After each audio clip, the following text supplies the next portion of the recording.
और तीसरा केस हमारा आ गया parallel lines. Consistency of pair of linear equations in two variables. Consistency का क्या मीनिंग हुआ?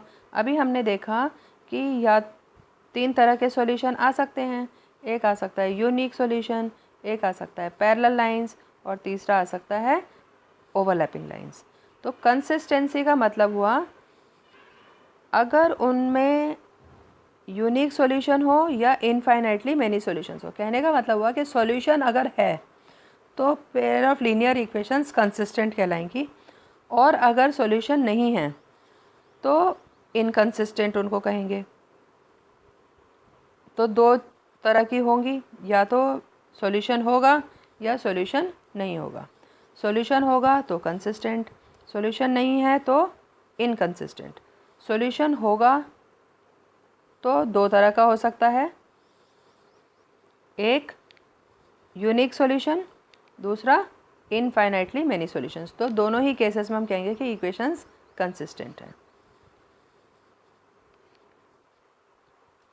तो यहाँ पर हम एक इसको टेबुलर फॉर्म में देख लेते हैं। तो यूनिक सॉल्यूशन और इनफाइनाइटली मैनी सॉल्यूशंस हैं तो लाइंस आर कंसिस्टेंट, और अगर नो सॉल्यूशन है तो लाइंस आर इनकंसिस्टेंट। इसके बाद अब हम आते हैं graphical method of solving a pair of linear equations.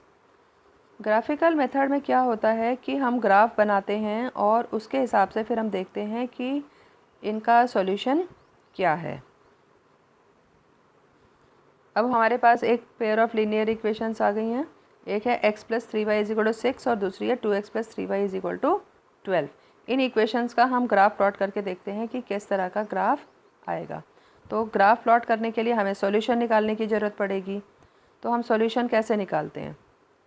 पहले तो हमने चेक किया कि a1 a2 की वैल्यूज़ क्या हैं, b1 b2 की वैल्यूज़ क्या हैं, और आप देख रहे हो कि ये a1/a2 1/2 आ रहा है और b1/b2 1/1 आ रहा है। तो ये बराबर नहीं है। अगर बराबर नहीं है तो इनका ग्राफ किस तरह का बनेगा? इंटरसेक्टिंग लाइंस बनेगा। ठीक है, तो देखते हैं कि इसका ग्राफ प्लॉट करने के लिए सबसे पहले हम सॉल्यूशन निकालते हैं। तो सॉल्यूशन कैसे निकलेगा? हम x और y की जगह पे एक वैल्यू सब्स्टिट्यूट कर देते हैं, और मान लीजिए अगर हमने y को सब्स्टिट्यूट किया तो हम x की वैल्यू निकाल लेंगे, x को सब्स्टिट्यूट किया तो हम y की वैल्यू निकाल लेंगे। तो यहाँ पे अगर हम पहली इक्वेशन की बात करें तो y = 0 सब्स्टिट्यूट किया तो x = 6 आ गया, और y = 2 सब्स्टिट्यूट किया तो x = 0 आ गया। ये हो गया हमारा पहली इक्वेशन का सॉल्यूशन। ऐसे ही सेकंड इक्वेशन का सॉल्यूशन, सेकंड इक्वेशन में सब्स्टिट्यूट करते हैं हम। जैसे y मैंने 0 डाला तो x = 6 आ गया, और y = 2 डाला तो x = 3 आ गया। यहाँ पर आप देख रहे हो कि कभी कभी हमें बॉक्स में ही सॉल्यूशन मिल जाता है। जैसे यहाँ पे आप देख रहे हो कि ये 6 0 आ गया है, यहाँ पर भी हमारे पास 6 0 आ गया है। इसका मतलब है कि ये सॉल्यूशन होगा इन दोनों इक्वेशंस का, क्योंकि ये यूनिक सॉल्यूशन हो गया है ना। कई बार हमें यहाँ पे टेबल पे मिलना ज़रूरी नहीं होता है, तो हम उसको ग्राफ में ढूंढ लेते हैं। तो अब हम ग्राफ देखते हैं कि किस तरह का इनका ग्राफ बन करके आएगा। तो यहाँ पे हमारे पास सॉल्यूशन थे, हमने पॉइंट प्लॉट किया 6 0 और दूसरा पॉइंट था हमारे पास 0 2, दोनों को ज्वाइन कर लिया तो ये एक स्ट्रेट लाइन बन गई। ये पहली इक्वेशन का ग्राफ हो गया।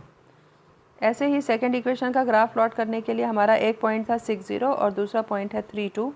इनको अगर हम जोड़ लेते हैं तो हमारा ग्राफ इस वाली इक्वेशन का इस तरह का बन गया। तो दोनों इक्वेशंस के जब हमने ग्राफ प्लॉट कर लिए तो अब हम देख रहे हैं कि ये कहाँ पे मीट कर रहा है। पॉइंट है 6 0। तो इस इक्वेशन का सॉल्यूशन हो गया x = 6 और y = 0। ठीक है, तो 6 0 is the solution of the given pair of linear equations.